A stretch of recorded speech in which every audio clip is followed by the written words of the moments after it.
ازاي تشيل علامة الاختصار بتاع اي برنامج من الشكل ده للشكل ده؟ زي ما انتوا شايفين البرامج من غير علامة الاختصار. اهم حاجة بس ما تنسوش تصلوا على النبي وتعملوا لي لايك واشتراك على القناة. هتخش على اللينك اللي انا سايبه في الديسكريبشن وتدوس داونلود، بعد كده سوفتبيديا سكيور داونلود، وهتستنى يحمل البرنامج. بعد كده بعد ما البرنامج يحمل هتدوس عليه وتعمل run as administrator، هتدوس yes. بعد كده تعمل نفس الخطوات اللي أنا هعملها دلوقتي.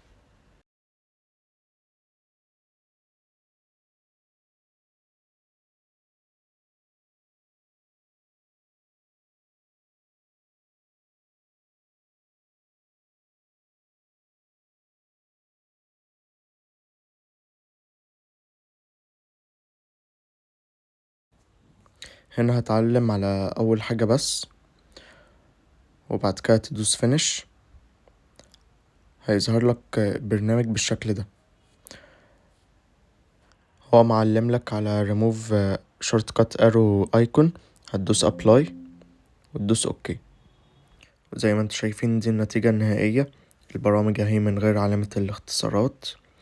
وكان في كذا حد سألني لو انا مسحت البرنامج بعد كده هل هيأثر على الكلام ده؟ لا، انا عن نفسي جربته وما أثرش. وبس كده، دي نهاية الفيديو. يا رب يكون عجبكم، وما تنسوش تعملوا لي لايك واشتراك عشان تشجعوني اعمل فيديوهات اكتر. ومع السلامة.